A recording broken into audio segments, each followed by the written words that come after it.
Et bien sûr, Christophe Dansette. Bonjour Christophe. Bonjour Damien. L'Europe veut rattraper son retard dans les drones et on en parle ce matin. Elle vient de lancer une alliance sur ces drones et les entreprises européennes et ukrainiennes dans ce domaine ont jusqu'à ce soir minuit pour se faire connaître. Oui, avec un enjeu stratégique majeur, construire une filière européenne du drone militaire, sorte d'Airbus si vous voulez, parce que les guerres en Ukraine, et plus récemment aussi celle du Moyen-Orient, ont changé la donne. Elles ont montré qu'un drone à quelques centaines ou quelques milliers d'euros pouvait surveiller un front, guider une frappe, détruire un blindé ou même simplement saturer une défense aérienne. Dans les conflits modernes, le drone, c'est pas simplement un gadget, c'est devenu vraiment l'arme centrale des guerres. Et concrètement, à quoi doit servir cette alliance européenne de drones ?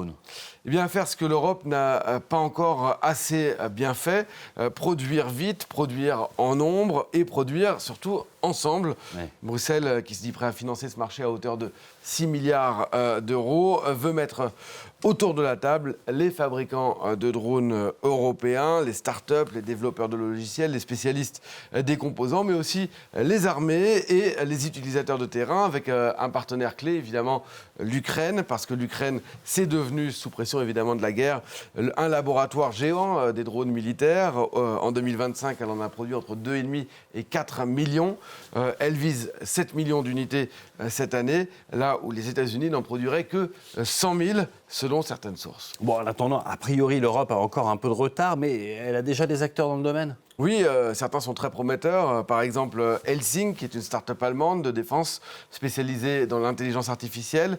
Elle a levé 600 millions d'euros en 2025 et aujourd'hui, elle est valorisée plus de 12 milliards d'euros, ce qui est un record pour une entreprise dans ce genre.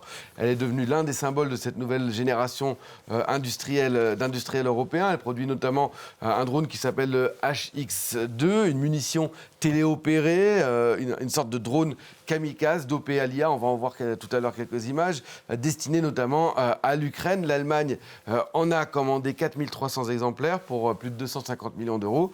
Mais Helsing, ce n'est pas le seul acteur du secteur. Il y a aussi Quantum System ou Stark en Allemagne, Takeover au Portugal, ou bien ici en France, on a Patriot et surtout Delair, que j'avais eu la chance de rencontrer, et Lister pour des drones captifs, ou encore des groupes plus installés comme Thales, Safran, qui ont vraiment les gros, Leonardo, ou encore Airbus ou Rheinmetall, qui travaillent sur des drones, des capteurs, des logiciels et surtout aussi de l'anti-drone, parce que ça, c'est un problème important. Le problème, c'est que tout cela reste très fragmenté. Chaque pays finance ses programmes, ses priorités, ses masses industrielles. Résultat, eh bien, il y a beaucoup d'innovations, mais pas tous les jours la masse critique produite. Or, dans les drones, eh bien, c'est la masse qui est essentielle. Il faut être capable d'en produire beaucoup, vite et à un coût raisonnable. Et c'est notamment ce que fait l'Iran, d'ailleurs. Oui, parce qu'on ne peut pas parler de drones sans parler d'Iran, évidemment. Les drones iraniens Shahed ont fait beaucoup de mal pendant la dernière guerre, notamment aux Émirats arabes unis. Et ils sont aussi utilisés massivement par la Russie sous un nom différent. C'est le nom Géran, ils sont même produits maintenant en Russie.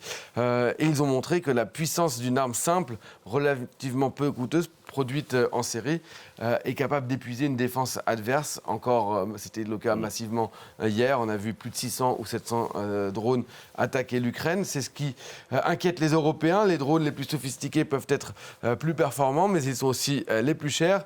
Le HX2, dont je vous parlais de Helsing tout à l'heure, par exemple, et dont on va voir les images maintenant, est présenté comme plus autonome, plus intelligent, plus résistant au brouillage, mais il coûterait plusieurs dizaines de milliers d'euros, beaucoup plus qu'un Shahed iranien, selon les versions comparées.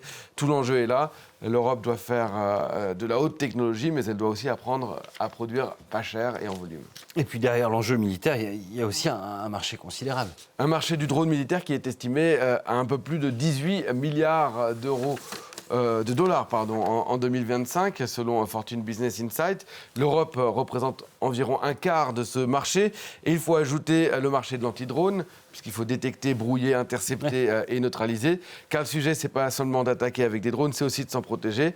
Les survols suspects, les intrusions de drones, les attaques contre les infrastructures, tout ça, c'est pas de la science-fiction, c'est une réalité sécuritaire en Europe. Et puis c'est aussi un enjeu de souveraineté pour les 27 face à l'Iran, face à la Russie, face surtout aussi aux États-Unis et à la Chine, notamment sur toutes les questions de réduction de dépendance aux composants pour le cas chinois. Merci beaucoup, Christophe. On verra qui remportera donc cet appel auprès des Européens. Le Focus.